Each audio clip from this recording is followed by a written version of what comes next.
Don Quijote de la Mancha, primera parte, capítulo 8. Del buen suceso que el valeroso Don Quijote tuvo en la espantable y jamás imaginada aventura de los molinos de viento, etc.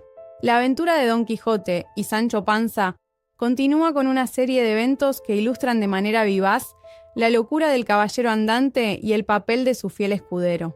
Comienza con un momento en que Don Quijote, con su visión distorsionada por los libros de caballerías, se encuentra en un campo donde descubre lo que él cree que son gigantes, que en realidad son molinos de viento.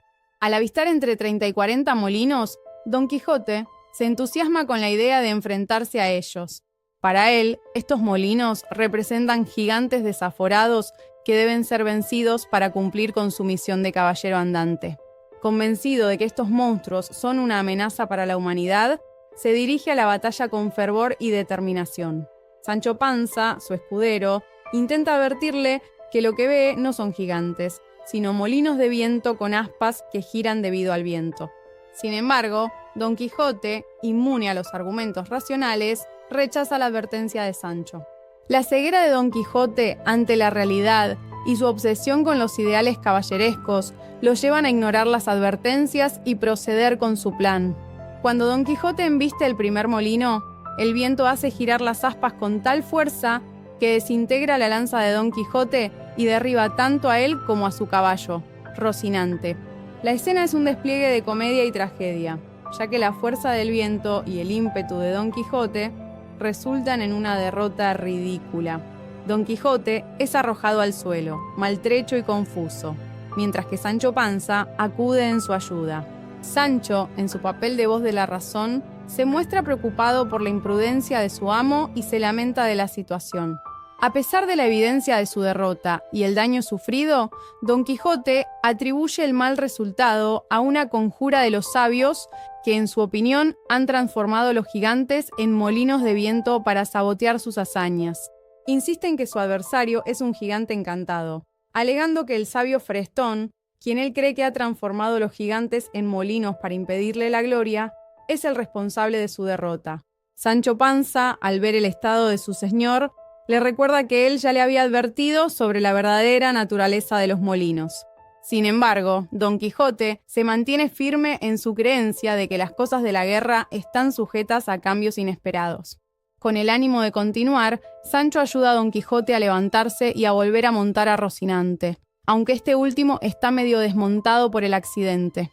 Este episodio destaca la habilidad de Cervantes para utilizar el humor para criticar la terquedad y el delirio de los caballeros andantes, que buscan en todas partes enemigos y desafíos para justificar sus gestas heroicas.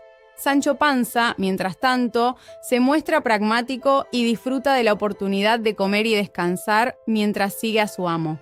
Aunque Sancho se queja de los daños sufridos y del hambre, su principal preocupación es su bienestar personal, en contraste con la obsesión de Don Quijote por las aventuras y los ideales caballerescos. Durante la noche, Don Quijote intenta reemplazar su lanza rota con un ramo seco de un árbol, imitando la proeza de Diego Pérez de Vargas, quien, según la leyenda, utilizó un tronco de encina como arma. Esta acción refuerza el tono paródico de la novela, ya que Don Quijote continúa persiguiendo hazañas heroicas, a pesar de las pruebas evidentes de su locura y la dificultad de su situación. Mientras continúan su viaje hacia el puerto Lápice, Don Quijote, aún afectado por su reciente caída, cuenta a Sancho sobre un caballero llamado Diego Pérez de Vargas, quien, según él, derrotó a sus enemigos con un tronco cuando se le rompió la espada. Don Quijote expresa su intención de seguir el ejemplo de Vargas, planeando usar un tronco de árbol como arma si es necesario para enfrentar futuras adversidades. Sancho, a pesar de su agotamiento y dolor, escucha y sigue a su amo, quien está decidido a seguir buscando aventuras a pesar de las dificultades. Esa noche, el grupo se detiene entre unos árboles. Don Quijote, sin poder dormir debido a su preocupación por Dulcinea, la dama a quien ha dedicado sus hazañas, pasa la noche en vela recordando a su amada y tratando de emular las hazañas de los caballeros de los libros que ha leído. Sancho, en contraste, duerme profundamente después de haber comido bien, y no se despierta sino hasta que el sol y el canto de las aves lo obligan a levantarse. Sancho está preocupado por el estado de la bota que lleva consigo, ya que parece que se está quedando sin vino, pero se resigna a continuar el viaje con lo que tiene. A medida que avanzan, Don Quijote le advierte a Sancho Panza sobre la importancia de no intervenir en sus batallas contra otros caballeros, si es que no son de la misma categoría que él. El caballero insiste en que Sancho debe limitarse a observar y no intervenir, excepto en casos donde sea absolutamente necesario para su defensa personal. Sancho, de naturaleza pacífica, promete seguir estas instrucciones, aunque también deja claro que defenderá su propia vida si es necesario. Poco de esto después, encuentran a dos frailes de la Orden de San Benito montados en dromedarios, acompañados por un coche con una señora y sus criados. Sancho Panza intenta nuevamente advertir a Don Quijote de que los frailes no son enemigos y que el coche es simplemente un medio de transporte, pero Don Quijote está decidido a seguir su misión. Don Quijote, sin reconocer a los frailes ni entender su situación, cree erróneamente que son encantadores que han secuestrado a una princesa. En su afán de heroísmo, decide enfrentarse a ellos. Se coloca en medio del camino, desafiando a los frailes con amenazas de violencia. Los frailes, sorprendidos y desconcertados por la aparición y el comportamiento de Don Quijote, intentan explicar su verdadera identidad sin éxito. Don Quijote se coloca en medio del camino y lanza un desafío a los frailes, exigiéndoles que liberen a la princesa que supuestamente han secuestrado. Los frailes, desconcertados por la actitud del caballero, intentan explicarle que no son malhechores, pero Don Quijote, sin escuchar, arremete contra uno de ellos con su lanza. El fraile, asustado, logra salvarse al bajarse de su mula. El segundo fraile, al ver el peligro, escapa a gran velocidad.